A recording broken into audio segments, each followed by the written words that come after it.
Hello guys, this is your friend and we are back with a new fanfic.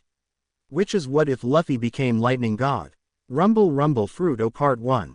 And if you enjoy this fanfic then please press the like button and subscribe to my channel for more fanfic like this. And now let's start the fanfic. In the party bar in Fuchsia Village, a group of pirates could be seen drinking and having a good time. Sitting at the bar is a young 7-year-old boy named Monkey D.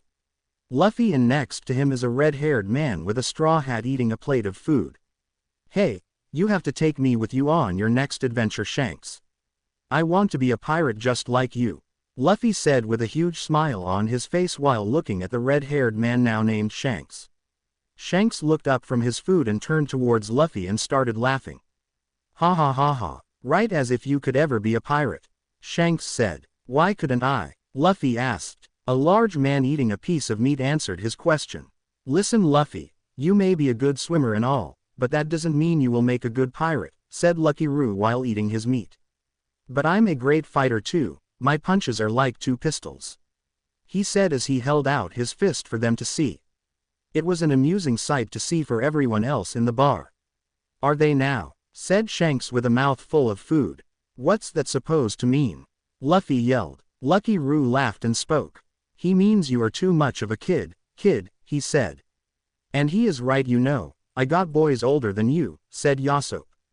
A tick mark formed on Luffy's forehead before he starting to yell at them. I'm not a kid, I'm a grown-up, he screamed at the top of the lungs. He was brought out of his screaming by Shanks' voice. Here, have some juice and clam down, Shanks said as she slid a glass of what appears to be orange juice over to Luffy. Luffy's eyes lit up and he got a huge smile on his face. Wow, thanks, Shanks, he said as he began to drink the juice. As he started drinking, Shanks starting laughing at him while hitting the bar counter. I don't know one pirate who drinks juice, Shanks said while laughing. That's a dirty trick, Luffy screamed, causing everyone at the bar to burst out laughing. Stop laughing. That was a cheap shot, he screamed at the rest of the pirates.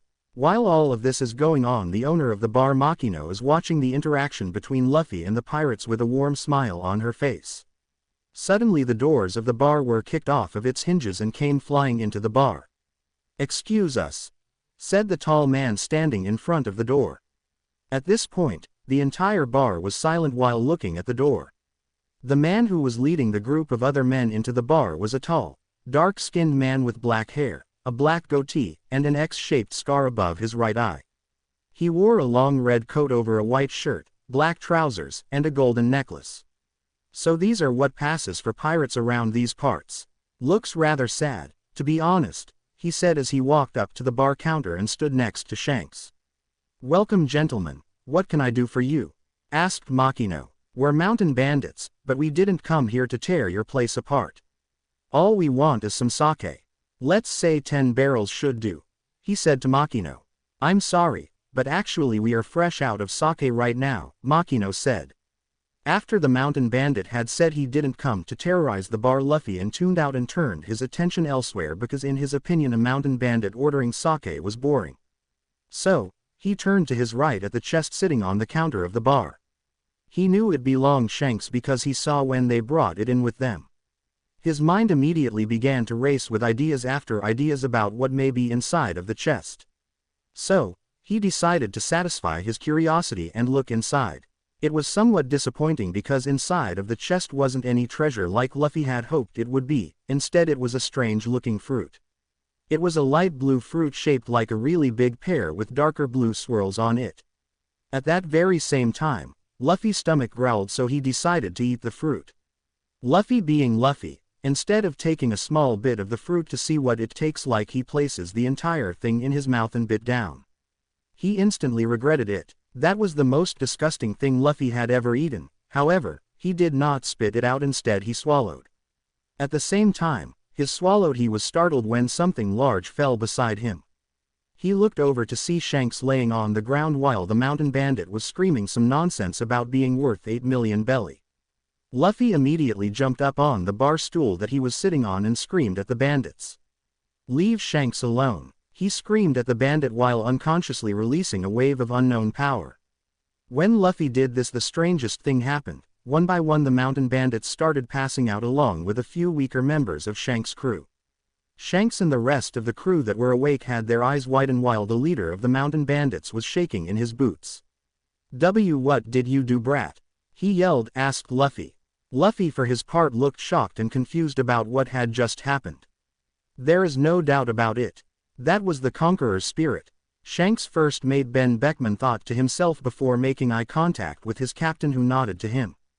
Before anyone could have reacted, the mountain bandit leader took out his sword and swung it to chop Luffy in half while screaming at the top of his voice. I am going to kill you, brat. He yelled as the sword began to descend towards Luffy. Shanks, who was still on the ground, couldn't react fast enough even though he tried, but stopped halfway because of what happened next. The sword cut through Luffy's shoulder and made its way to his chest, but stopped there when sparks of lightning came from Luffy's body and electrocuted the bandit. The sword fell out of Luffy's chest when the bandit began to fall to the ground as well. Everyone in the bar started at Luffy as the huge cut from his shoulder to his chest began to come together again with the sight of lighting present in the gap. No one said a word. They all stared at the small 7-year-old boy. Everyone was brought out of their staring by Shanks' voice. Luffy, did you eat the fruit that was inside of the chest? He asked, to which Luffy nodded. Shanks then tried to grab Luffy by the shoulder, only to have his hand pass right through Luffy and get a serious electric shock at the same time. Shanks immediately pulled his hand back. He then looked at Luffy before he spoke. Luffy, you just ate the rumble fruit, part of a group called the Devil Fruits. Eating any of them takes away your ability to swim for the rest of your life, but the one you ate is a Logia class Devil Fruit, meaning now you can turn your body into lightning and become lightning. Shanks yelled. Luffy for his part had stars in his eyes at the idea of becoming lightning. Does this mean I can come with you now? Asked a very hopeful Luffy. Shanks went to take his seat at the bar again before he was joined by his first mate, who signaled Makino to join them before they began whispering so Luffy couldn't hear. Captain, he just ate a Logia class Devil Fruit, and one of the more powerful ones at that, said Ben Beckman, plus Conqueror's Haki. If he doesn't learn how to control his powers, he could seriously hurt someone. He finished while Shanks took on a serious look and Makino a more worried one. Is he going to be all right? As a worried Makino, Shanks looked at her and smiled before speaking. Yea, he will, don't worry. The three of them were brought out of their whispering when Luffy screamed at them. Hey, stop whispering, I can't hear what you are saying. Luffy yelled, causing them to break apart. He then turned to Shanks before speaking again. So, can I come with you guys, Shanks? He asked again, making Shanks turn to look at him before speaking. I will decide if I will take after you answer 2 questions. Okay, said Shanks, to which Luffy nodded. The first question, do you know what you did to knock out those bandits? Shanks asked, causing everyone in the bar to quiet down to hear Luffy's answer. No, I don't know how I did it. It usually just happens when Grandpa is training me, said Luffy, to which Shanks nodded with his eyes closed before his eyes shot open in surprise. You mean you used it before? He asked in surprise. Luffy just nodded. Yea, against some monkeys Grandpa had me fight during my training, said casually as though it was noting, while everyone else looked at him wide-eyed except for Makino. Who has a 7-year-old fight monkey as a part of training? Every pirate thought to themselves. Shanks then turned towards Makino and asked her a question. Who is Luffy's grandpa? Shanks asked, to which Makino took on a sinister look before she spoke. Monkey D. Garp, she said, causing the entire bar to freeze and looked at her with their eyes widen. You mean Garp, the fist, is his grandfather? Exclamation mark quote. Shanks yelled out to, causing Makino to giggle before nodding. Shanks began to calm himself down before turning back towards Luffy, who was picking his nose, causing everyone to sweat drop. Okay. Luffy's second question. Shanks said, getting Luffy's attention. What's your dream? Shanks asked, to which Luffy took on a huge smile before he stood up on the stool and yelled out at the top of his lungs. My dream is to be king of pirates. He yelled. And why king of the pirates? Shanks asked. Because the king of the pirates is the man with the most freedom, said Luffy, surprising everyone. Just you wait, I am going to have the greatest adventure and find the One Piece and become king of the pirates, Luffy said with a lot of determination in his voice, causing everyone to smile and Shanks to see an image of his old Captain Galdi. Roger behind Luffy. Well, Luffy, Shanks said, getting Luffy's attention, welcome to the crew. he said, causing everyone to begin cheering and Luffy to start crying. A week had passed since Shanks agreed to take Luffy with them. Currently, the entire village was at the docks to say goodbye to Luffy and the pirates. At first, the mayor did not agree to Luffy leaving, but after Ben and Shanks explained to him how dangerous it will if Luffy doesn't learn how to control his powers, he understood and agreed, but made it clear that Makino would be the one to tell Garp when he comes back to the village. Another thing that happened during the week was that Shanks had sent one of his crew member who didn't have a bounty on his head to cash in the bounty of the mountain bandits and give it to Luffy. Luffy, who was currently on Shanks's ship Red Force, waving goodbye to the villagers before he screamed out, "Bye Makino, I'll come back before I set out on my own," he yells as the ship sailed further away from the island. With the island now out of sight, Shanks began giving orders to the crew. "Okay guys, no stop, we have enough supplies to last us, so set a course for the Grand Line," he said. "Aye Captain," replied everyone. Shanks then turned towards Luffy, who was looking around with a huge smile on his face, causing Shanks to chuckle. "Luffy," yelled Shanks, getting Luffy's attention. "Come with me," he said as he began walking towards what appears to be the sleeping quarters. "This is where you will sleep," Shanks said, indicating to the room with a single bed, desk, and closet inside. It wasn't a big room, but at the same time, it was big enough for one adult person. Luffy looked around and noticed his stuff was already in there waiting for him. He stepped inside and smiled. "I love it," he said, causing Shanks to smile. "Okay, Luffy, let me tell you how things are going to happen once we enter the Grand Line," Shanks said, getting Luffy's attention. Luffy also noticed that Ben, Roo, and Yasop were standing by the doorway. "First thing that will happen is Roo is going to teach you how to control that devil fruit of yours a bit. Then from there every day in the morning Ben is going to teach you navigation and history along with battle strategy and anything else he comes up with. That will be for about 3 hours a day every day. The rest of the day is either spend with me teaching you hockey or Yasop teaching you how to shoot. Whatever extra time you have you will train to master your devil fruit powers, or you can do that after you either master hockey or sharp shooting." "Understood?" asked Shanks, to which Luffy nodded and spoke. "Yep, now I have one question," he said, to which Shanks nodded for him to proceed. "Do you have any meat?" he said, causing the 4 of them to comically fall over. After Shanks had explained everything to Luffy again to make sure he understood, he began to explain to Luffy what hockey was and how it may be useful in combat. To say that Luffy liked the idea was an understatement. Luffy kept begging Shanks over and over to start his training until Shanks finally caved and started teaching him observation hockey. It had been 3 days since the crew left Dawn Island and the entrance to the Grand Line was in sight. Luffy was excited at the thought of sailing up a mountain. As the ship began ascending the mountain and peak was becoming visible, Luffy dashed to the front of the ship and began climbing to stand on the figurehead. Everyone saw this and began to get scared when Luffy finally stood on the figurehead. As the ship reached the peak and began descending into the Grand Line, Luffy stretched out his arms and screamed to the heavens. "I am going to be the king of the pirates," he screamed, causing everyone on board to smile at the determination in the young 7-year-old. 10 years later, on an island in the New World. On a small island in the New World, a pirate ship could be seen docked close to the island. On the shores of the island, a large group of people could be seen standing with their backs towards the sea while looking at a man standing in front of them. This man was the now 17-year-old Monkey D. Luffy. Luffy was now 6 feet 5 and well built. He was wearing long black pants with a pair of steel-tipped boots and a crimson-red dress shirt with the top 3 buttons opened, revealing a necklace with a lightning bolt pendant. Strapped with a black cloth around his waist was a katana with a black and white diamond pattern handle hanging off the left side of his hip.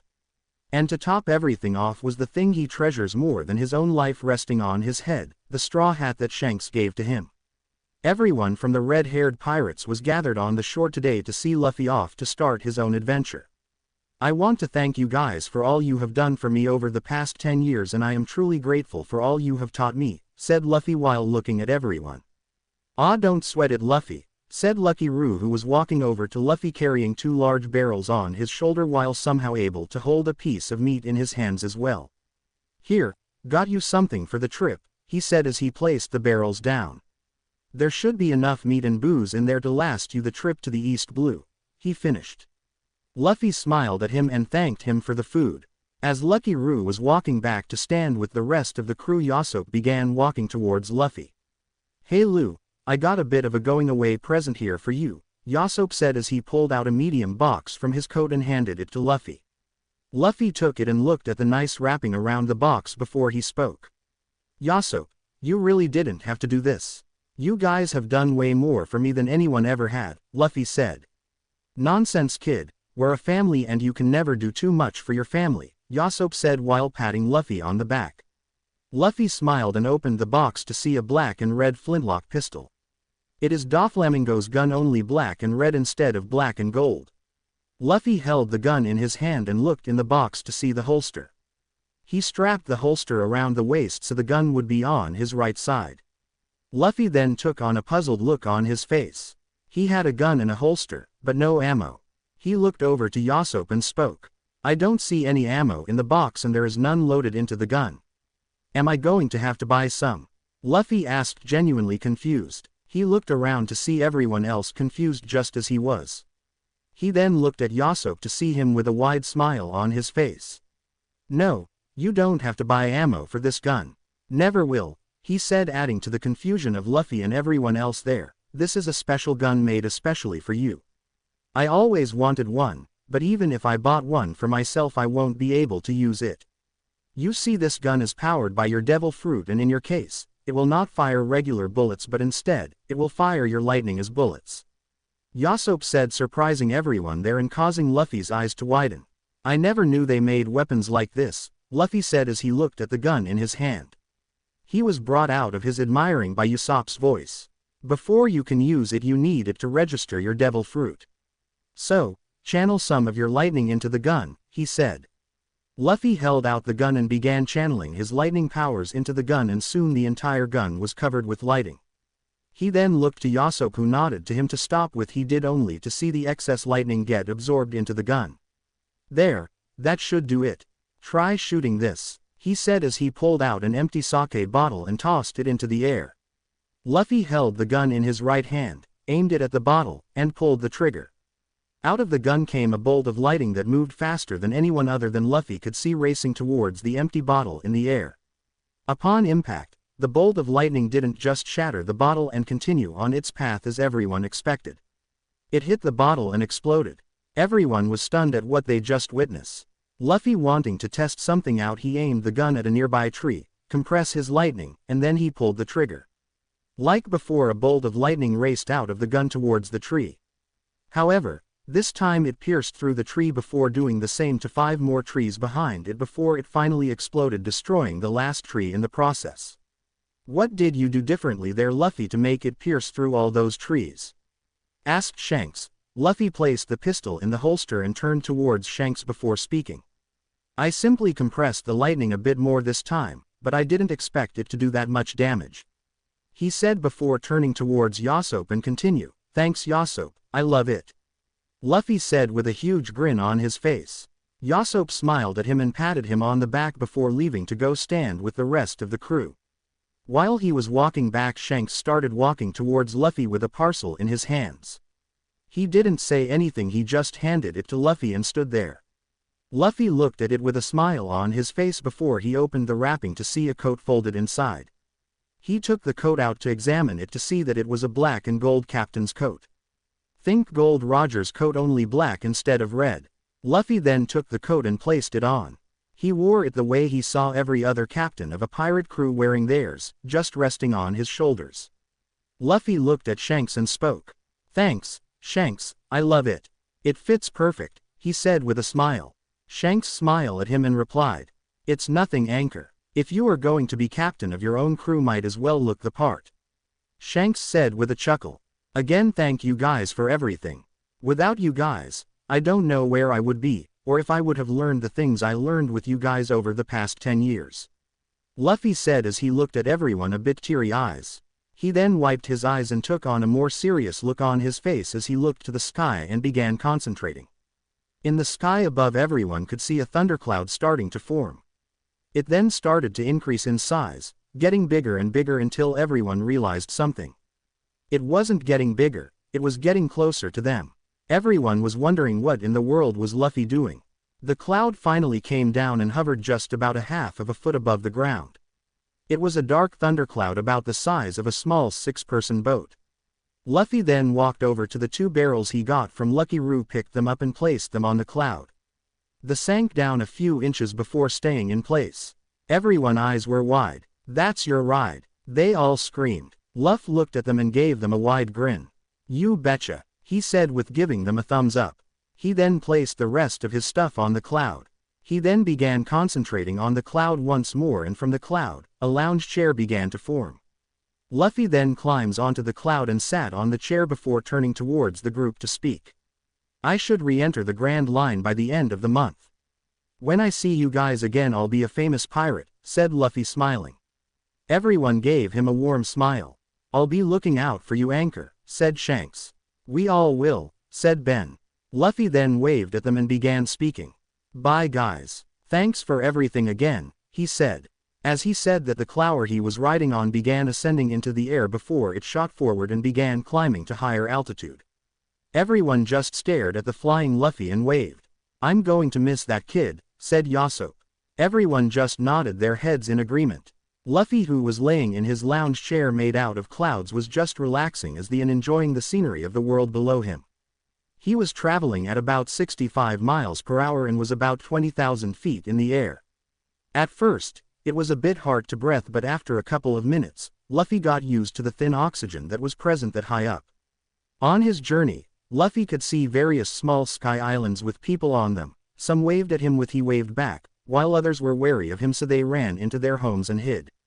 Luffy didn't really care. All he did was continue on his journey to the East Blue. It would take him about 1 day to reach the East Blue, or less than a day if he decides he wants to go faster. For now, Luffy is just enjoying the relaxing ride. "So, this is the Holy Land Mariajoy," Luffy said as he stopped the cloud and have it hover high over the capital of the world government, where no one will be able to see him. He had been traveling for about 6 hours now and finally reached the Red Line. Seeing as how he can fly with the cloud, he didn't need to go down to Fishman Island, he could just fly over the Red Line. Luffy couldn't help but admire the city. Even though he didn't like the bastards in the world government, he couldn't deny it was a beautiful city with amazing architecture. "Well, I am not here to admire the sights, I have places to be," Luffy said as he narrowed his eyes forward and concentrated on the lightning in the thundercloud before blasting off a lot faster than which he was moving at first. Luffy now entered paradise, traveling at a speed of 100 miles per hour. He had taken off his straw hat because he didn't want it getting blown away. At this speed, Luffy is estimated to arrive in the East Blue in about 3 hours. Time skip. 3 hours later. Luffy is now in the East Blue after being gone for 10 years. He immediately slowed the cloud down to only about 40 miles per hour and lowered the altitude to just about enough so he could see the world below him quite clearly. Feels good to be back home. First stop Maki no Nichan, then off to find a crew, Luffy said as he began traveling towards Dawn Island. After traveling for about an hour, Luffy finally arrived at a familiar island where he flew his cloud onto the docks before stepping off. As Luffy stepped off, he turned to the cloud and it began to hover higher and higher until it finally disappears into the other clouds present in the sky. Luffy then turned around to see that he had attracted a crowd. The man standing in front of the crowd was someone Luffy remembered quite vividly. He was Mayor Whoop Slap. He has a cleft chin, wears oval glasses, has a mustache and a beard, and held a cane on his hand. Luffy smiled at the man and began walking towards the crowd. "Who are you? Are you a pirate?" asked the mayor while pointing his cane at Luffy. Luffy took on an amused look on his face before he answered. "Yes, I am a pirate," Luffy said, doing very little to hide his amusement. "However, you can relax, Mayor, I mean you no harm. I am just here to see my older sister," Luffy said, confusing everyone there who was wondering who was his sister. Before they could have questioned him, Luffy began walking towards Makino's bar, knowing full well he had a crowd following him. As he reached the bar, he walked inside and sat in the same seat he sat in 10 years ago when Shanks was there. Makino was not by the bar, so he assumed she was in the back. He was a few minutes before she finally came out. When she saw a young man sitting at the counter, she went to him and spoke. "Good afternoon, sir, is there anything I can help you with?" Makino said. Luffy gave her his famous grin before answering. "Yes, a large tub of meat and some sake." Maki no Nichan, Luffy said while grinning. As he said they he heard gasps from behind him and one from Makino as well as he covered her mouth with her hand and started tearing up before she launched herself over the counter surprising Luffy and the crowd that followed him. As she launched herself she screamed at the top of her voice. LLUUFFYY. She screamed as she crashed into Luffy knocking him off the stool before hugging him and crying into his chest. Luffy, you came back like you said. I missed you, she said as she sniffled a bit. She finally got off of him and helped him up before she ran into the back and came back out with a large tub of meat and a bottle of sake. She set it down in front of where he sat at the counter before she went around the counter and sat next to him before speaking. Tell me, how was your trip with Shanks? Where did you go? What did you see? Tell me everything, Makino said excitedly. Luffy chuckled at her antics and was about to answer, but before he could, the entire crowd that followed him into the bar screamed out. Luffy's back. They screamed as they all pulled out mugs of booze from what appears out of nowhere and began sitting around the bar to hear Luffy's stories. Luffy chuckled and began telling them stories of his time with Shanks. Luffy stayed in Fuchsia village for 3 days before he decided to set out to find a crew. Currently, Luffy was standing at the same docks where he arrived at, with the entire village standing there to see him off. Luffy was currently looking up into the sky calling the thundercloud that had all of his stuff. Soon out of the clouds everyone saw a single thundercloud come out and began descending towards Luffy. The cloud then pulled up beside the dock as if it were a ship docking there and Luffy stepped on it. Luffy then turned towards the group of villagers and spoke. Bye guys, I will see you guys when I am king of the pirates, Luffy said as he waved with a huge smile on his as the cloud began to pull away. Be safe Luffy, I'll be checking the newspaper every day to see what you've been up to. Makino shouted as Luffy was pulling away. Luffy gave her a thumbs up before dashing away. He kept the cloud just 10 feet above the water and had it sailed at a slow speed of 25 miles per hour. While sailing, a Sea King rose from the water and tried to attack Luffy, but Luffy simply sent a blast of Conqueror's Haki and knocked the beat out before continuing his way. Luffy now shifted his chair into a throne with lightning sparks occasionally coming off of it and his face took on a more serious impassive look. Gone was the happy-go-lucky Luffy, this was Captain Luffy. Luffy then spoke in a tone that would send chills down his enemy's spine. Time to turn this world upside down, he said. After traveling for about 10 minutes Luffy was startled by the sounds of cannon fire coming from the starboard side of the cloud. He looked to see who was shooting at what and that's when he saw the ugliest pirate ship he had ever seen in his life. The ship was a large pink ship, with 4 sails, one higher than the other 3. Each sail has a pink heart, and the ship herself has 2 hearts on each side. The figurehead is a duck and the Jolly Roger of a skull is depicted from the side and has a pink heart on it. The ship was currently attacking a civilian vessel. I wonder if anyone there has a bounty on their heads. Luffy wondered as he turned the cloud and head towards the pirate ship. As the cloud pulled up beside the pink ship, Luffy had it stay hidden just off the side before he stood up and turned his body into lighting before teleporting to the deck of the ship. All the pirates and civilians saw was lightning struck the ship while a loud thunder sounded in the clear blue sky, and now standing in the spot where the lightning had struck is a man with a captain's coat hung on his shoulders and a straw hat on his head. Everything about the man radiated power, his gaze if cold enough to freeze the sun and his aura was strong enough to make seasoned fighters cower in fear. No one said a word, they all just stared at the man in fear. The silence lasted about 2 minutes before what appears to be a fat, ugly woman spoke. Who are you and why are you on my ship? She screamed at the man, trying to act bravely in front of her men on the outside while in the inside she was shaking her boots. I was simply wondering who was the captain of this hideous vessel, he said as he looked around while using his observation haki to sense around the ship. He sensed a girl in the lower levels robbing these pirates. He couldn't help but chuckle. He was brought out his observing when the fat lady spoke. Are you the pirate hunter Roronoa Zoro? She asked, which earned her a raised eyebrow from Luffy before he replied. No, can't say that I am. Who might you be? Luffy asked, genuinely curious about who she was and whether or not she had a bounty.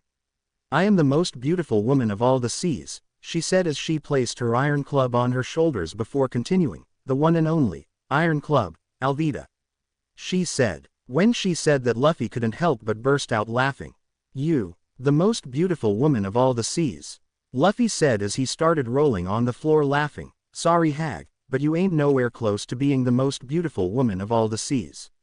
Luffy said as he stood up and looked at the woman to see her fuming, but that meant very little to Luffy as he began speaking again. Do you by chance have a bounty on your head? Luffy asked. He saw the woman smirked before answering. Yes, I have a bounty of 5 million berry on my head, she said as Luffy simply sighed. Damn, was hoping it was a bit more. Anyway, time for business, Luffy said as he sent a wave of conquerors haki towards the pirates, effectively knocking out all of them except Alvida and surprisingly a short pink-haired boy who only fell to a knee. Luffy turned to the boy and spoke. You have a strong will to be able to withstand my haki like that, kid, Luffy said with a smile that made the boy smile as well. Alvida turned to the boy and was about to speak, but never got a chance to, because she was hit square of the jaw by Luffy with a fist coated in lightning, effectively knocking her out. Luffy then placed his palm on her back and spoke. Bind, he said, and then all of a sudden from the palm of his hand 3 rope-like bolts of lightning came out and snaked itself around Alvida, binding her in place. The boy with the pink hair had his eyes popping out of its socket. How did you do that? He asked, screamed. Luffy smiled and answered, I ate a devil fruit, the rumble fruit to be exact. So, now I am a lightning man. Luffy said as he turned his entire right hand into lightning. By the way, what's your name?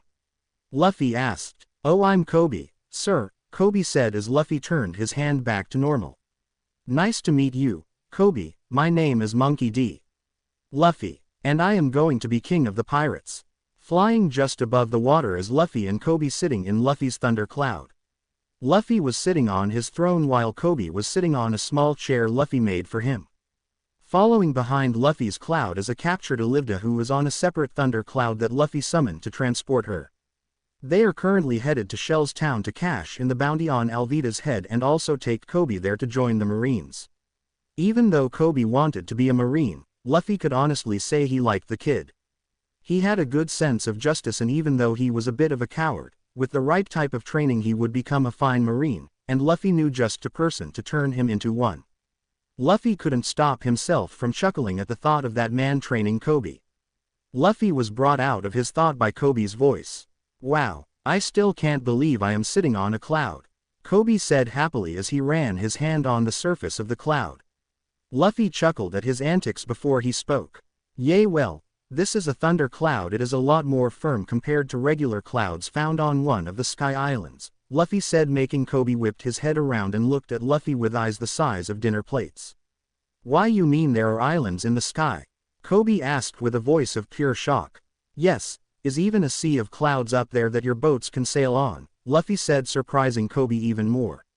However, I don't know if there is any here in the skies above the East Blue, but I know for a fact they are in the Grand Line. Luffy finished with a smile. Wow, was all Kobe could say. Luffy chuckled at Kobe's reaction before his face became serious as he spoke to Kobe. Hey, Kobe, Luffy said, getting Kobe's attention. Alvida mentioned Roronoa Zoro earlier and I was wondering who was her. Luffy asked, causing Kobe to turn pale. He is a great pirate hunter. He is a man who diced up his bounties like an animal bent on carnage, a bloodthirsty beast. He has been called nothing less than a living, breathing demon in human form. Luffy couldn't help but sweat drop at that description. Recently I heard he was captured and is being held at the Marine base in Shell's town, Kobe said, causing Luffy to grin. When Kobe saw the grin he immediately grew pale. Please don't tell me you are thinking about doing what I think you're thinking about doing. Kobe yelled, but Luffy simply chuckled and didn't reply, making Kobe even more scared. The two of them and an unconscious Alvida traveled for about 5 more minutes before they finally reached the Marine base city. Luffy and Kobe exited the cloud before Luffy sent it up in the sky to wait for him to summon it back when ready. The cloud carrying Alvida followed closely behind Luffy and Kobe as they walked through the town, earning them odd looks from the civilians there. I want to see who this Roronoa Zoro is. Who knows, maybe I'll even have him join my crew, Luffy said with a serious look on his face as they walked through town. When Luffy said that, Kobe immediately began to beg Luffy to find someone else. Luffy, seriously, you are out of your mind if you think the right thing to do is get this guy to join you, said an extremely scared Kobe. Luffy just kept an emotionless look on his face as he spoke. I never said he was going to join my crew. I said maybe he will, Luffy said as he stopped by one of the local vendors that were selling apples and picked one up and bit down on it before flipping the vendor a belly. He then looked to the guy that sold him the apple and spoke, "Are they really keeping that Zoro guy here?" Luffy asked. The moment Zoro's name left his mouth, everyone who was close enough to hear the question jumped back with a look of pure horror on their face. "I'll take that as a yes," Luffy said before walking off with Kobe close behind. "Maybe we shouldn't mention the name Zoro here," said Kobe in a low voice as he whispered to Luffy. "Let us just head to the base." "You did say you wanted to become a Marine, right?" asked Luffy as they continue walking towards the Marine base. "Well, of course, I do, Luffy, but I don't feel as though I am ready yet. From what I've heard, the man in charge of this base is named Captain Morgan," said Kobe. Similar to the reaction of Zoro's name, everyone that was within range to hear Morgan's name jumped back and took on a look of pure horror. Luffy narrowed his eyes at this before thinking to himself, "It seems this is one of those Marine bases." Luffy thought to himself. He looked over to Kobe to see him having a puzzled look on his face. He then looked at Luffy and began to speak. "That was odd. I mean, I can understand them being scared of Zoro and all, but why a Marine captain?" asked Kobe. Luffy's face then took on a more sympathetic look as he looked at Kobe before he spoke. "You will come to understand that in the world we live in you can't believe everything you are told. You must be able to try to see the world for yourself and come to your own conclusion. In my experience and from what I have seen, not all pirates are bad and not all Marines are good," Luffy said, surprising Kobe, who looked like he didn't want to believe what was just told to him until Luffy spoke again. "Remember, Kobe, power can turn good people bad." Luffy finished, allowing Kobe to think about what he just said. They walked in silence until they made it to the gates of the Marine base, where Luffy told the guard posted there that they were there to cash in the bounty on Alvida's head. The guard then took them into the base to the cashier, who gave them odd looks after seeing Alvida laying on a thunder cloud with lightning binding her. After verifying that as was her, the cashier gave Luffy a bag with 5 million belly inside, to which Luffy tucked away in his coat. Luffy and Kobe began exiting the Marine base when Luffy noticed something in the corner of his eye. As they were walking, Luffy looked to the left to see in the open courtyard as a man tied to a post. Luffy smiled to himself. "So, that's Roronoa Zoro," he thought to himself before looking straight ahead as they were about to exit the base. As they exited the base, Kobe was about to say something to Luffy but never got the chance to, as Luffy turned left and began walking along the walls until he suddenly stopped in front one of the walls and started climbing it. Kobe started to panic and scream at Luffy. "Luffy, what are you doing? Someone will see you," yelled a panicking Kobe, but instantly became silenced by the words that came out of Luffy's mouth next. "So, there you are, Mr. Pirate Hunter," Luffy said as he looked at the man strapped to the cross. Kobe turned pale as he looked over the fence in hope that Luffy was mistaken someone else of the demon, but from one look of the man, Kobe instantly knew he was the pirate hunter Roronoa Zoro. Zoro was a muscular young man of average height with lightly tanned skin and green hair. He has 3 identical gold earrings on his left earlobe and a green bandana tied around his head. He wore black trousers tucked inside black boots, a plain white shirt with 3 undone buttons at the collar, and his green haramaki. The two of them were knocked out of their observation by Zoro's voice. "Hey, you two," he said, getting their attention, "you're an eyesore. Get lost," he said in a cold voice, making Kobe scream while Luffy just looked bored. "Luffy, let us just get out of here," Kobe said to Luffy, who simply ignored him. Then suddenly the two of them heard something hit the side of the wall to their left. When he looked to see what it was, they saw a little girl with a ladder climbing the wall. She then looked towards Luffy and Kobe before she placed her index finger to her lip, telling them to be quiet. Luffy could only stare at the girl as he threw a rope over the wall and climbed over. The little girl then began running towards Zoro with a huge smile on her face. She then reached in front of Zoro, who didn't look happy to see her. "What do you want?" he said to the girl in a harsh voice, trying to scare her, but the little girl just kept on smiling. "I thought you may be getting hungry now. So, I made you a couple of rice balls," she said as she looked at Zoro. "You got a death wish, kid. Scram," he said to her, but she didn't look like she was going to budge an inch. "But you haven't eaten anything the whole time you've been tied up. Here," she said as he held up 2 rice balls. I never really made them before, but I did my best so I think they're fine. She said, trying to convince Zoro to take the rice balls. Listen, kid, I'm not hungry. Now stop irritating me and get lost. Zoro yelled at the girl.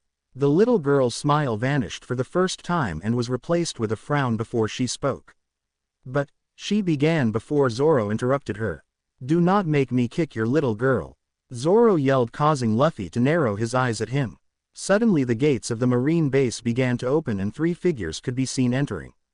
Now, no one likes a bully, said the man in the middle of 2 marines. Rorno Zoro, you seem to be handling this well. Don't you agree? Luffy narrowed his eyes at the group that just entered the base. For some reason, he didn't have a good feeling about them.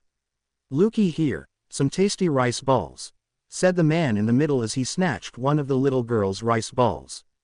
That's not for you, the little girl screamed at the man. The bit down on the rice ball and the face he made soon after told Luffy that those rice balls did not taste good.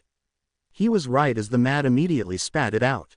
Ah, too sweet. It's packed with sugar. You're supposed to use salt, you idiot, salt. The man screamed at the little girl. The little girl looked as though she had just had her heart broken. But I thought it would taste better sweet, the little girl said sadly.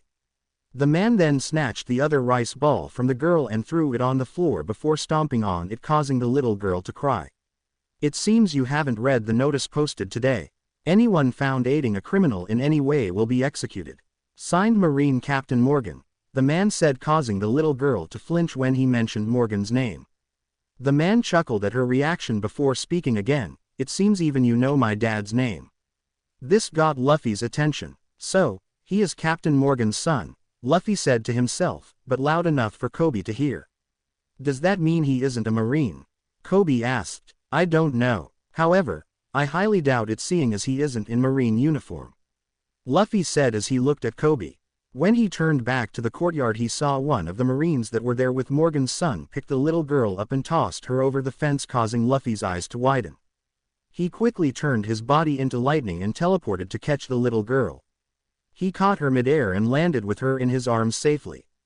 The little girl smiled at him before she spoke. Wow, thank you, mister, she said happily. Kobe came rushing over to Luffy and the little girl. Kobe, why don't you take this little girl home? There is something I have to do, said a serious Luffy as he turned his body into lightning and vanished. Zoro, who was still tied to the cross, was startled when lightning suddenly struck the ground and the man who had been on the fence earlier appeared in the spot that the lightning had struck. The only thing he could do was stare at the man with eyes the size of dinner plates. How did you do that? Zoro asked. Luffy kept a serious look on his face as he spoke. I ate a devil fruit, said Luffy. Zoro nodded to show that he understood. He had heard of devil fruits but never actually thought they existed. Zoro then looked at Luffy with a serious look before speaking.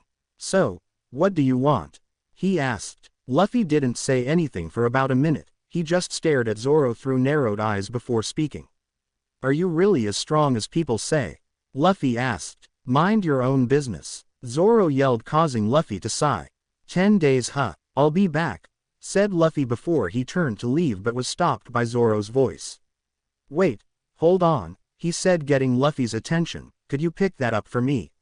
He asked while looking at the crushed rice balls on the ground. Luffy looked at him like he was crazy. You're going to eat this? Luffy asked as the bent down and picked up the squished rice ball. It's mostly mud, he said, causing Zoro to yell at him. Shut up and give it to me. Now, he yelled, causing Luffy's eye to twitch. Luffy then picked up the rice ball and fed it to him while doing his best not to stab a lightning-coated fist through Zoro's chest. After Zoro ate the muddy rice ball, he looked to meet the emotionless eyes of Luffy before speaking once more. Tell the little girl they were delicious, he said. Luffy didn't show any emotion on the outside but he smiled on the inside. He then turned his body into lightning and teleported to Kobe and the little girl. Timeskip. 2 hours later. Zoro was looking up at the clouds in the sky as they passed by when suddenly out of the clear blue sky, Zoro saw a bolt of lightning coming towards him. His eyes widened and he started trying to get free of the ropes. The bolt of lightning then struck the same spot that it had struck 2 hours ago. And people said lightning doesn't strike the same place twice. Zoro thought jokingly to himself as he looked up to see the same man from before standing there with the same emotionless look on his face, but this time Zoro noticed something different about the man. He couldn't figure out what was different. He had the same straw hat on his head, the same captain's coat, the same sword on his side, along with the same gun. Everything was the same down to the emotionless look on his face, but it was at that very same time Zoro was able to get a look of the man's eyes. Before they lacked any ounce of emotion, they were the cold eyes of a man who would kill you without a second thought, but now, however, his eyes were filled with anger. Zoro didn't know what scared him more, the thought of this man being able to kill anyone without a second thought when he is going about his normal day, or the thought of that same man being angry. Zoro decided to swallow his fear and speak. "You again, what do you want?" Zoro asked. Luffy began walking forward until he stood only a few feet away from Zoro before he spoke. "I have an offer for you," Luffy said, surprising Zoro. That idiot's son was never planning on following through on his end of the deal. "He was going to have you executed tomorrow," Luffy said, causing Zoro's eyes to widen before he started thrashing around and yelling. "That sniveling little bastard," he yelled. "When I get my hands him he is going to wish his daddy had flushed him down the toilet like he should have," Zoro said, causing Luffy to chuckle before he spoke. "And how are you going to do all that tied up her?" Luffy said with a smirk on his face before continuing. "By the way, when I heard he was going to execute you tomorrow I knocked a few teeth down his throat. So, there is a good chance your execution got moved up to today," Luffy said, causing Zoro's eyes to widen even further. "Untie me so I can kick that bastard's," he yelled, causing Luffy to chuckle once more. "This is where my offer comes in. I can untie you and let you live, but you're going to have to join my crew," Luffy said, causing Zoro to clam down a bit before speaking. "What crew?" he asked. "I am putting together a pirate crew and I am looking for people to join up." "So, what's your answer?" Luffy asked. Zoro stayed silent for a minute before answering. "Listen, that idiot's son took my swords. If you can get them back I'll join your crew," Zoro said, causing Luffy to smile before turning his body into lighting and teleported away. Upon the roof of the marine base, every marine that was present on the base could be seen raising a giant statue of Captain Morgan made of stone. Standing off to the side looking at his men working was the captain in charge of the marine base, Axe Hand, Morgan. Morgan was a very tall and muscular, intimidating man with blonde hair and a steel jaw. His right hand is replaced by a huge steel axe, the handle of which seems to go right through his forearm. He wore a large, billowing coat like a cape. Laying on the ground behind Morgan the crying form of his son Helmeppo. "Now stand it up, men. Display my greatness for the world to see," Morgan yelled at his men. As the Marines were in the process of pulling the giant statue upright, a bolt of lightning struck the center of the statue, causing everyone's eyes to widen. Just when everyone thought things couldn't get any stranger, standing in the spot where the lightning had struck was Luffy, looking at everyone. "What is this god-awful thing that I am standing on?" Luffy asked as he started examining the statue before he spoke. "No one will miss something this ugly," he said as he raised his right leg in the air and coated it with armament hockey. He then stomped his leg on the statue, causing every marine there to start sweating. At first, it looked like nothing happened, which caused a few marines to release a sigh of relief, but after 5 seconds later the entire statue suddenly crumbled to dust. Morgan was shaking with rage before yelling out, "Kill him," he yelled, and every marine drew their weapons. When everyone looked at the spot that Luffy was standing, they saw that he was gone from there and was now standing by the door with Helmeppo. "I need you to show me where Zoro's swords are," Luffy said as he began walking through the door with Helmeppo over his shoulders. Luffy was calmly walking through the halls of the marine base as though he didn't have a trouble in the world.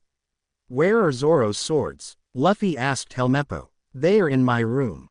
It is the door coming up on your left," Helmeppo said. As they stood in front of the door, Luffy kicked it open before tossing Helmeppo inside.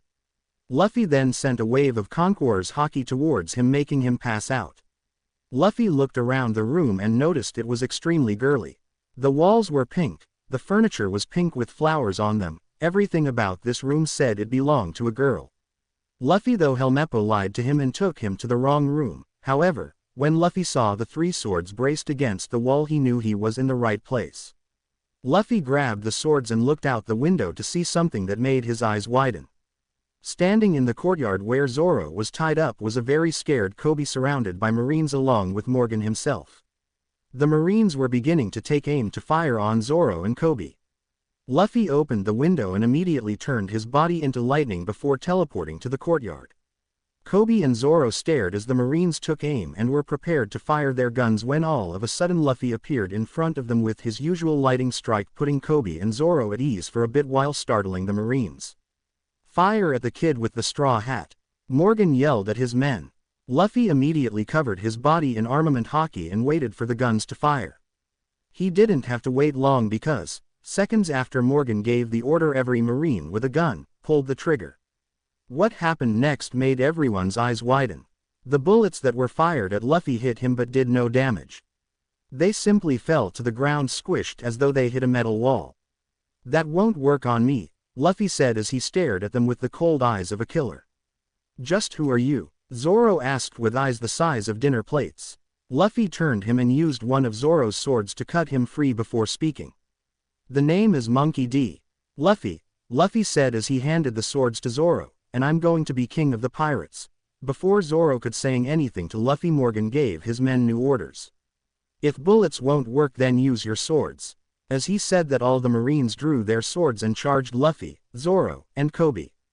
Before they could reach the Luffy and Kobe, they were intercepted by Zoro, who held off each of their swords with all three of his. Luffy was amazed by the fact he was using 3 swords. Zoro held 2 katanas in his hands while the third one he placed in his mouth. Luffy was brought out his observation by Zoro's voice. "Make one move and you die," Zoro said to the Marines in a cold voice that made a few of them start crying. He then turned his attention towards Luffy before speaking again. "Today I officially become a criminal because I fought against the Marines. So, I'll become a pirate, that I can promise you, but I want you to know one thing. While I am with you, I dedicate myself to fulfilling my ambition," he said. Luffy turned and looked at him before speaking. "Which is?" Luffy asked. Zoro smiled and spoke with a lot of determination. "To become the world's greatest swordsman and nothing less," he said, acting Luffy smile before replying. "The king of the pirates would have no less on his crew," Luffy said. Luffy and Zoro were once again interrupted by Morgan's voice. "What are you waiting for? Men, kill them!" he yelled. All of his men backed away from Zoro, allowing him to stand up before they spoke in a scared tone. "Sir, we can't beat them," said one Marine. "Yea, they're monsters," said another one. "We will only die if we face them," said one more Marine. By now Morgan was shaking with rage. "This is a direct order. Every Marine who is spouting weakness, pull out your gun and shoot yourself in the head," Morgan yelled. At first, Luffy thought he was crazy to give an order like that because no one was stupid enough to follow such an order, but Luffy was surprised when he saw the Marines actually brought their guns up to shoot themselves. "What a bunch of idiots," Luffy thought to himself as he watches the Marines shakingly held up their guns to shoot themselves. Luffy quickly sent out a controlled blast of Conqueror's haki towards the Marines, making each of them pass out on the ground foaming at the mouth. Morgan's eyes widened when he saw his men passing out. He looked to see if it was Zoro who did something, but Zoro was just as much surprised as he was. He then looked towards Luffy only to see him calmly walking towards him. "A leader who cares so little for the lives of his own men is nothing but scum," Luffy said in a tone that sent shivers up Morgan's spine.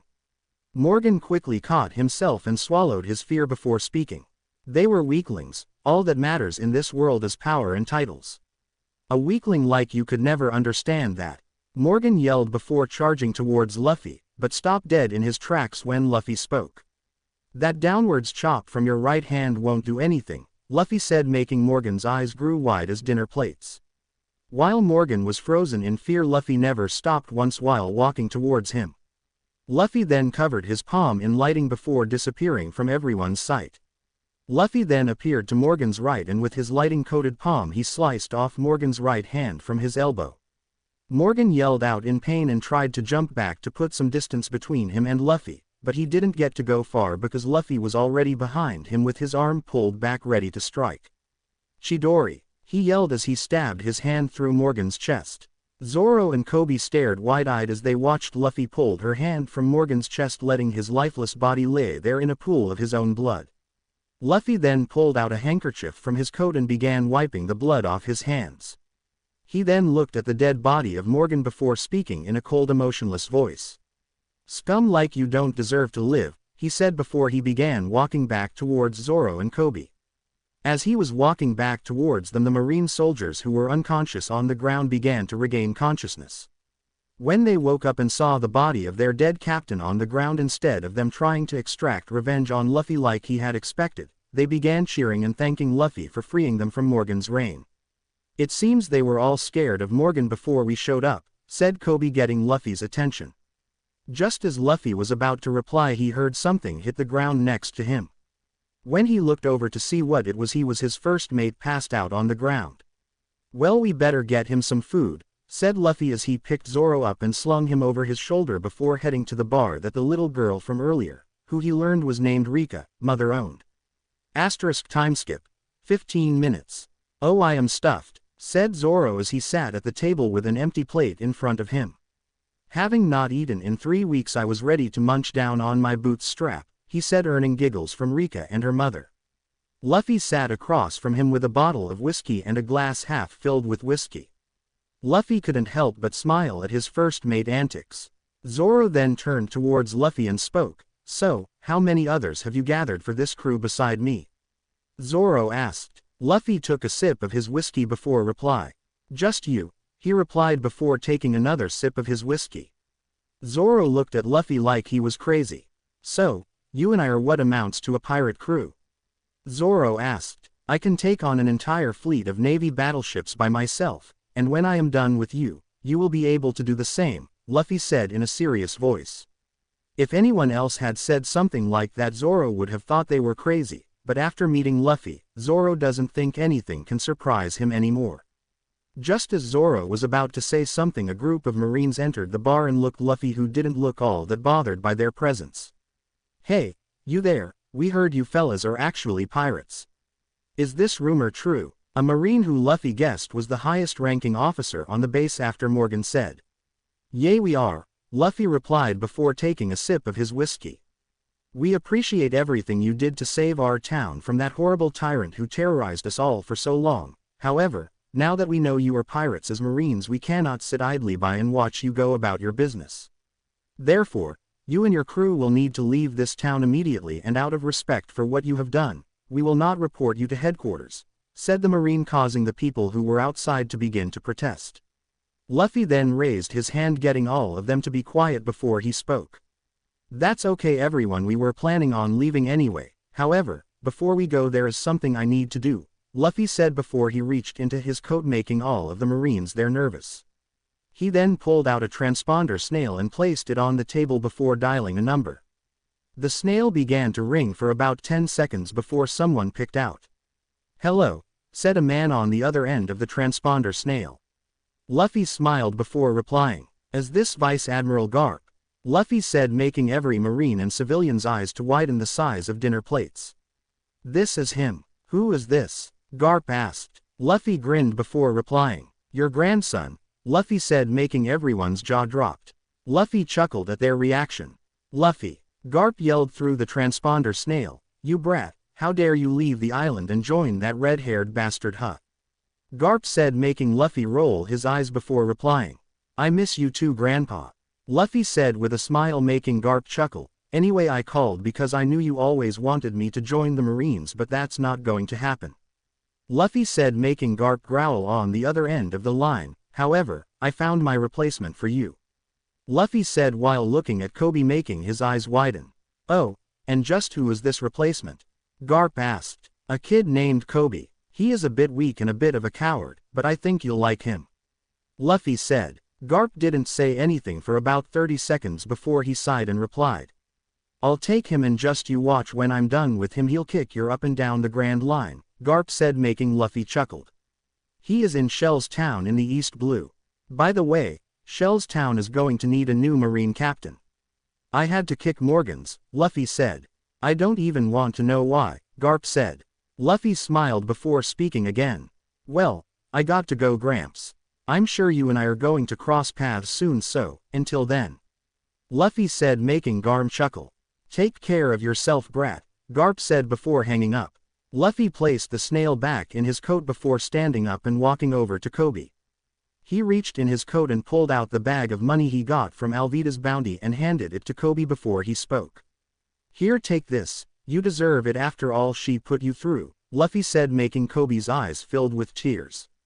Kobe didn't get to say anything before Luffy turned towards Zoro and spoke. Get your things, we are leaving, he said. Zoro then grabbed his swords and stood up to leave. Luffy then turned to the Marines and spoke. Take care of Kobe until my grandfather shows up, will ya? He said as he and Zoro began walking out the door. The Marines could only nod their head dumbly. As they are walking down the road towards the docks, Luffy began summoning his thunder cloud. When they arrived, Zoro had his jaw on the ground at the sight of a thunder cloud. He almost passed out when Luffy got into the cloud. That's your ship, Zoro stuttered out. Luffy chuckled before speaking. It's temporary until we get a real one, he said as Zoro got in and sat in the seat that Kobe sat in while Luffy was on his throne. Well, Captain, where to next? Zoro asked as he sat his swords down in the cloud. Orange Town. I need to see a certain clown, Luffy said in a serious voice. Luffy and Zoro were traveling towards Orange Town at about 80 miles per hour, just about 20 feet above the water. Zoro was laying back in the cloud napping while Luffy was sitting on his throne with a glass of whiskey in his hand looking up at the sky. Luffy then turned to the sleeping form of Zoro and spoke. Oi! Wake up, Luffy said, causing Zoro to turn over on his side while mumbling something Luffy couldn't understand.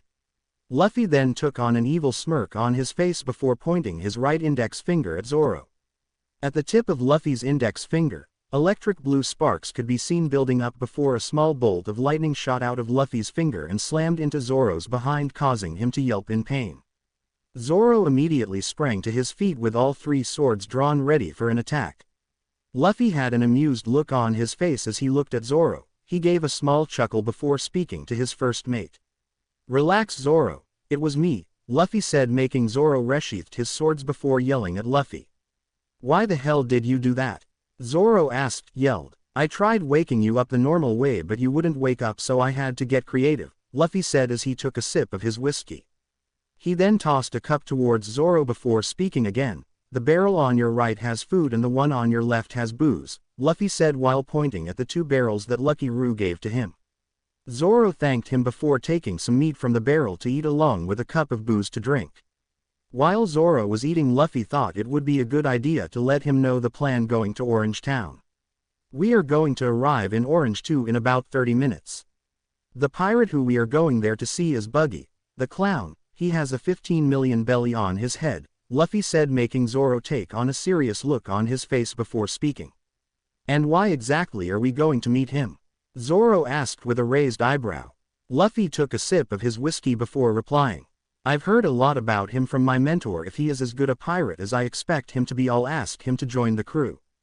If he is not, however, we kick his and cash in the bounty on him and his crew, Luffy said with a smirk. Zoro took a bite into the piece of meat he had in his hand before giving Luffy his opinion. And what if he is the pirate you expect him to be, but he doesn't want to join the crew? Zoro asked. Simple, we kick his and take his bounty, Luffy said, making Zoro chuckle. From now on, anyone with a bounty on their head we are going to cash in. In this cloud right now there is 800 million belly that I got from a few pirates in the Grand Line, Luffy said, making Zoro spit out all of the booze he had in his mouth and look at Luffy with eyes the size of dinner plates. 800 million belly? Zoro asked in a surprised voice, to which Luffy nodded before speaking. Yay, I plan on clearing out the big bounties in the East Blue before we head into the Grand Line. I highly doubt we will find a suitable ship that will survive the Grand Line. A lot of that money will be spent on first buying a ship, repairing it, and then eventually we are going to need a new one.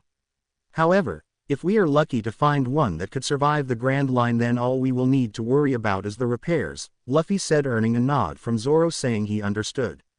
That being said, getting a ship and maintaining it is my responsibility as captain, so any opponent the crew face that has a bounty on their heads gets to keep the bounty for themselves. The treasure looted is divided among the crew equally, Luffy said. Zoro drank the last of his booze before speaking. That sounds good, Captain, Zoro said with a smile, making Luffy smile as well.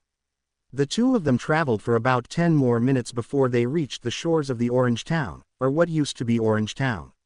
The entire town looked like a tornado passed through it. Zoro and Luffy stepped out of the cloud and began walking into the town. While walking, Luffy sent a command to the cloud to stay in the skies about the island. When they reached the down, they realized that it was abandoned. There was not a soul in sight. The only thing there was a lot of destroyed houses and vandalized buildings. Luffy sighed and tilted his hand down a bit to cast a shadow over his eyes before he spoke in a cold, menacing tone. It would seem Buggy is not the man I thought he was, Luffy said as they continued to walk through the town. Seems we will be 15 million belly richer than we were a few minutes ago, Luffy said, causing Zoro to chuckle. Hopefully there is someone strong on his crew for me to face, said Zoro while placing his hand on his swords. Luffy and Zoro were brought out of their conversation by a group of people running towards them. It appeared to be 3 members of Buggy's crew were chasing a girl about Luffy's age. The girl had short hair with a particularly curled strand over the left side of her face, and she was about 5 feet 6 in height. She wore an orange mini skirt with 2 white rings on each side filled in with orange and a short sleeve white shirt with blue stripes. Zoro and Luffy looked at the group with a curious expression on their faces. As the group got closer, Luffy saw a rolled-up paper in the girl's hand that was about to size to be a map of some kind. It was then Luffy understood why she was being chased. She must have stolen an important map from Buggy and now he is going to kill her. Oh well, that's none of my business, Luffy thought as they kept walking forward. When the group got even closer, Luffy noticed the evil smirk on the girl's face as she looked at him and Zoro and couldn't stop himself from sighing. This girl is going to involve us, isn't she? Luffy asked himself. The moment Luffy finished his thought, the girl stopped in front of him and spoke in a relieved tone. Oh hey, boss, thanks for coming to save me, the girl said, earning a raised eyebrow from Zoro and Luffy as well as the 3 pirates that were chasing her. Before Luffy had the chance to say anything, the girl spoke again. They're all yours now, boss, have fun, she said before taking off running. Luffy sighed before he looked at Zoro and nodded. Before the 3 pirates knew what hit them, they were laying on the floor in a pool of their own blood while Zoro stood behind them resheathing his swords. What a pain, Zoro said as he looked over at Luffy. I thought you said I was the only member of your crew, Zoro said to Luffy. You are, Luffy said as they looked up on the roof of one of the houses and just kept staring there. Then who was that girl?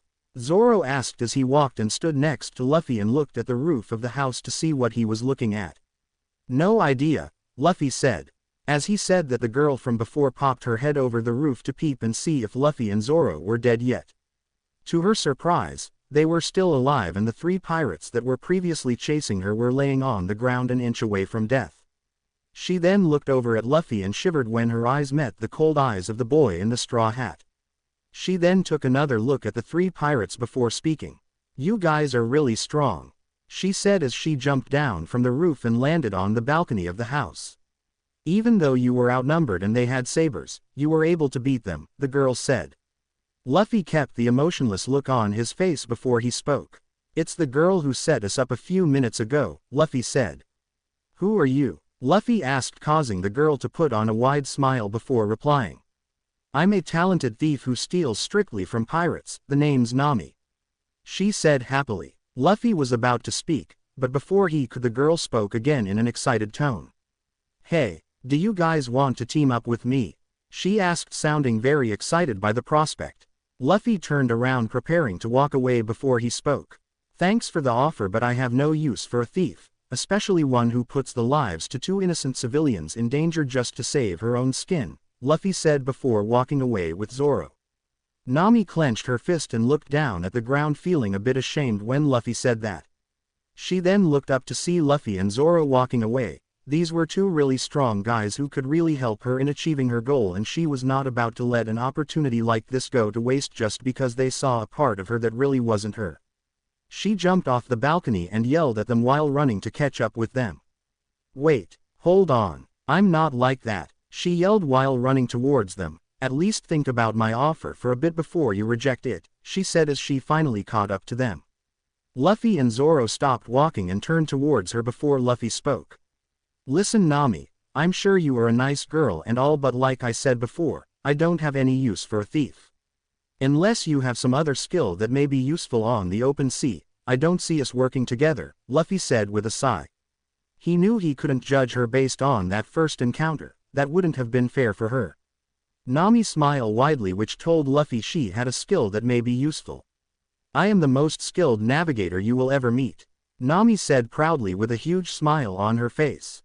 Luffy looked at her and smiled back before speaking.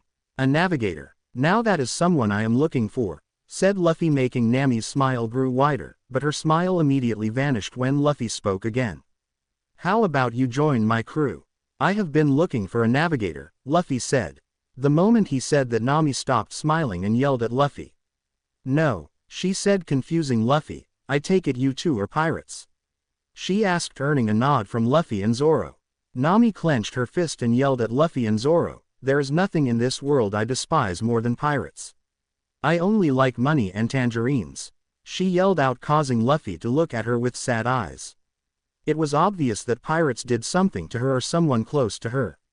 That was the common occurrence in the world. Pirates raid a village and destroy the lives of many innocent people, causing them to develop a sense of hatred towards all pirates. Luffy placed his hand on her shoulder before he spoke to her in a more comforting voice instead of his usual cold, emotionless one.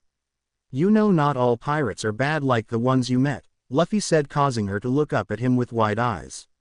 How did you know I have met bad pirates? She asked, yelled. Luffy sighed and looked around before he spoke. Let us not talk in the open like this.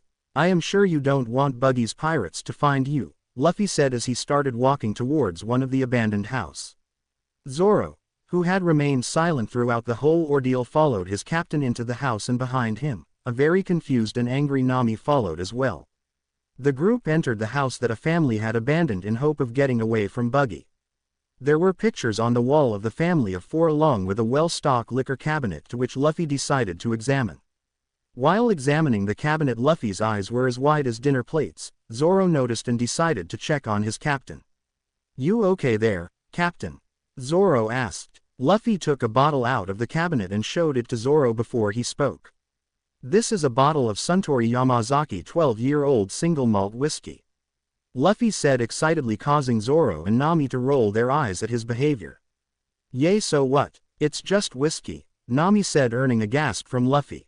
Just whiskey. Just whiskey, Luffy yelled out, startling Namir and Zoro. In the short time that Zoro knew Luffy, he rarely if ever saw Luffy express any emotion. So, to see him here right now without the impassive look on his face was something Zoro knew he wouldn't see again for a while. This bottle of whiskey cost 250,000 bilais. Luffy yelled out, making both of their eyes widen at the price. Nami's eyes turned into belly signs at the thought of selling that bottle. Luffy noticed the look in Nami's eyes and immediately shouted at her. Don't you even think about it, Nami, he yelled, knocking her out of her thought. Luffy then walked over to the dining room table, sat down and poured some of the whiskey into a glass. He looked over to Zoro to see him with a bottle of sake in his hands as he sat down next to Luffy and guessed that Zoro prefers sake instead of whiskey. Luffy then looked at Nami, who didn't sit down next to them, opting to stand by the window and look out. Luffy took a sip of his drink and smiled at the taste. He was interrupted from his whiskey enjoyment by Nami's voice. So, are you going to tell me how you knew I met a bad pirate? She asked. Before Luffy could answer her question, she spoke once more again. As far as I am concerned, all pirates are nothing more than scum. All they do is ruin the lives of innocent people and then leave happily, Nami said with a lot of anger and hate in her voice. Before she could speak again, Luffy decided to say something. I'm guessing the pirates you've met were the scum of the earth and they hurt you or someone close to you. I can understand why you hate pirates so much, but you shouldn't judge all pirates based on your interaction with one, Luffy said as he looked at Nami from the corner of his eye. It was 10 years ago a group of pirates came to my hometown. At first we were all scared of them and thought they were going to raid the village and kill everyone, but instead, they were nice guys who played with the kids and helped out around the village. They stayed there for about 2 months and when they left they took me with them and taught me everything I know, Luffy said, surprising both Nami and Zoro. Nami looked at Luffy with complete shock and jealousy written all over her face. Why couldn't pirates like them come to our village instead of that? monster. Nami thought to herself angrily. She was brought out of her thought by Luffy's voice. This straw hat was given to me by the captain of the pirate crew as a promise. A promise to meet each other again when I become king of the pirates. Luffy said as he held the straw hat in his hand while smiling fondly at it. I cherish this hat more than my own life. It's my treasure, Luffy said as he places the straw hat back on his head and turned to Nami and spoke. So Nami, join my crew and let's turn this whole world upside down, Luffy said with a huge grin on his face. Nami saw his smile and couldn't stop herself from smiling back at him. I will never stoop so low as to become a pirate, Nami said, causing Luffy to frown. However, she continued, making Luffy's face brighten up once more in hope of her joining.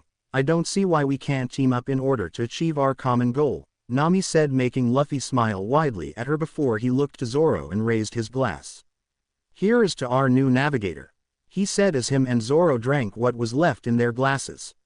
Luffy then stood up, took the expensive bottle of whiskey and placed it into his coat. Nami saw this and looked at him strangely. Luffy saw the way she was looking at him and spoke.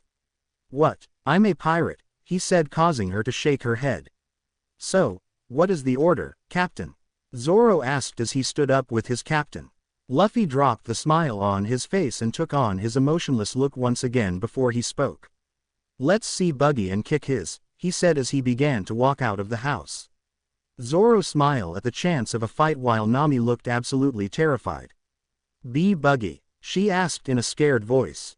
Luffy looked at her and spoke. Yay, he is the reason we came here. I was going to ask him to join my crew, but after seeing what he has done here I am going to kick his, Luffy said as they continued to walk towards where Buggy and his crew were staying. The group walked for about 3 minutes when they finally arrived in front of a drinking cup which Buggy and his crew seemed to have occupied the roof of the place. Luffy looked up at the roof and yelled out, Be Boogie. The music that was playing on the roof stopped and Luffy could see the silhouette of a group of people walking towards the edge of the roof. Finally, the group came into view and Luffy and the crew saw Buggy standing in the center of the group. Buggy was a slim, yet muscular blue-haired man with an appearance resembling that of a clown. He had a big red nose on his face which Luffy learned from Shanks as his real nose. Buggy's face was covered in makeup. He had crossbones going down his face forming an X. He also had 2 blue lines near both of his eyes, red lipstick and his Jolly Roger on his hat.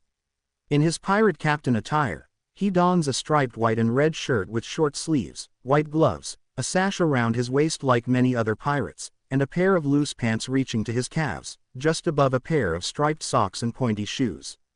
He also has a scarf around his neck. Hanging from his shoulders there is an orange, fur-lined captain's coat.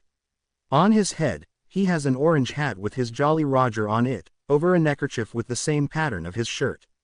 Who is that shouting the name of the great Captain Buggy? Buggy asked as he stood on the edge of the building looking down at the group. Wow, Shanks was right, you do have a big red nose, Luffy said, pointing at Buggy's nose. Everyone on Buggy's crew started to sweat a bit and looked at Buggy with a fearful look in their eyes. What did you say about my nose? Buggy yelled while pointing at Luffy, and how dare you mention that bastard's name in front of me? Buggy asked again, even angrier than before. I said you have a big red nose, Luffy said, making Buggy sake with rage, and as for Shanks, I'm his apprentice, Luffy said proudly. Buggy stopped for a second before he started chucking, making Luffy raise his eyebrow. Men, prepare the Buggy ball, he yelled out to his men. His crew brought a cannon forward and aimed it at Luffy. Another crew member brought a red cannonball with Buggy's Jolly Roger on it and placed it into the cannon.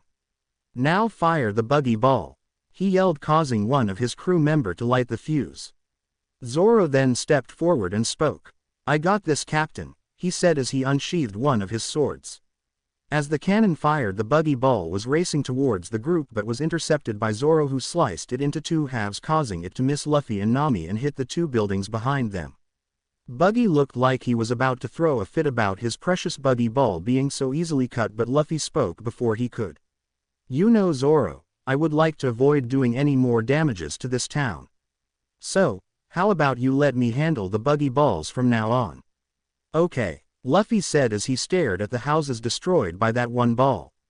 Luffy then turned towards Buggy and spoke. You know, Buggy, You are not what I had expected.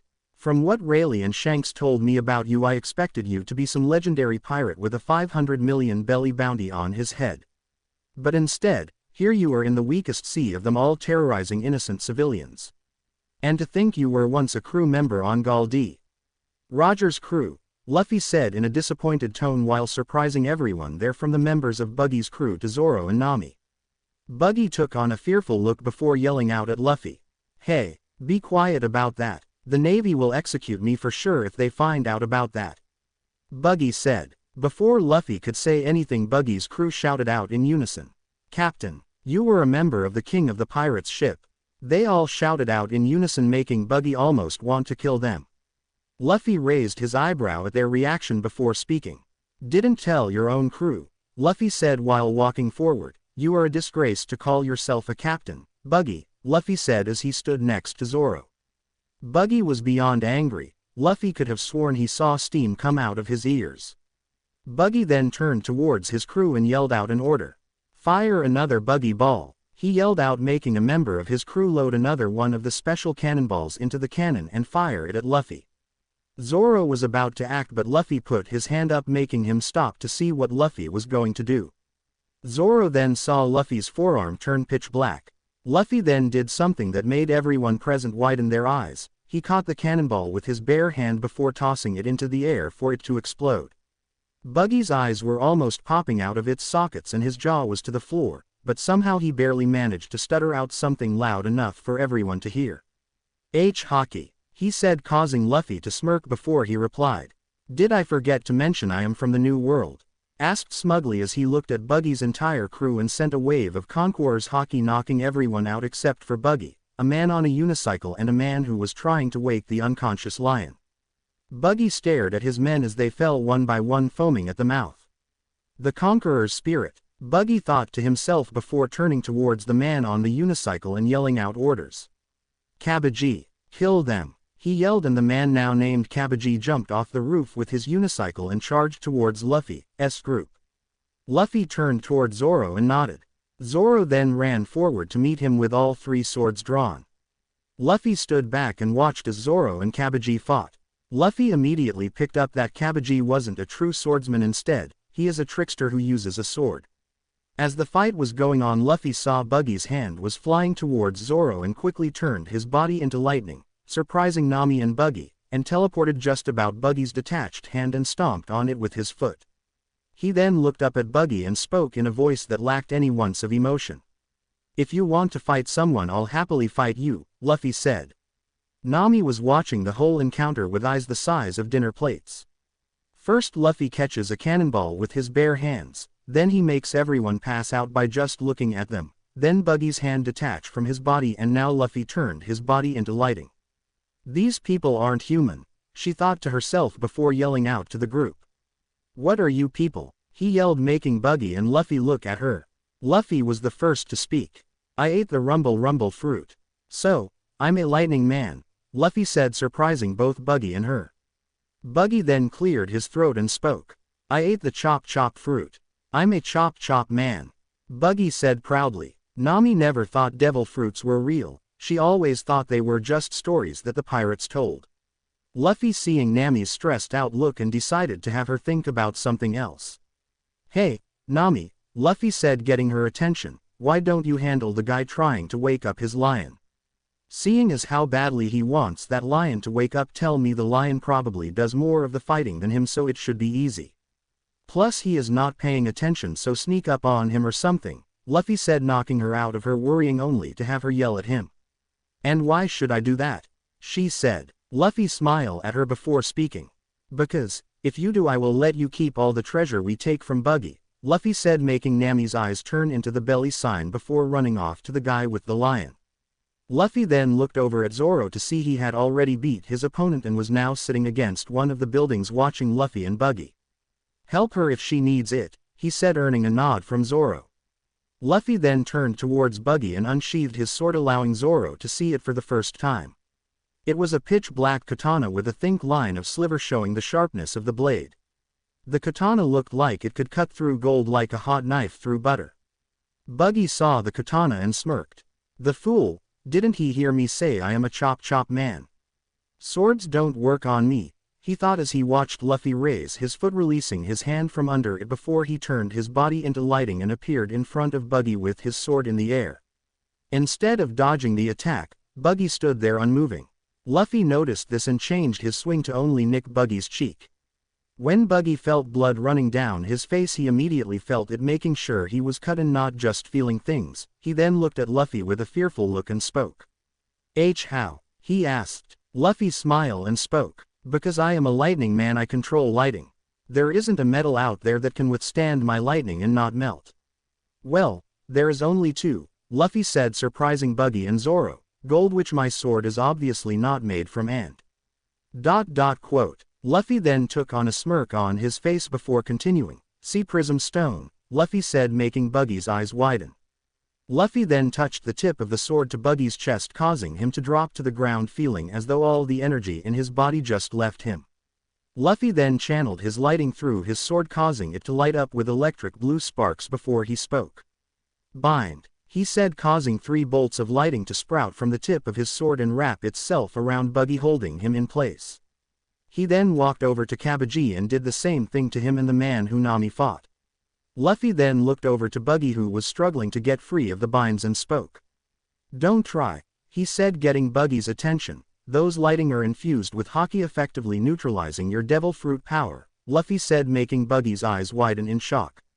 He was about to scream, but Luffy spoke before he could.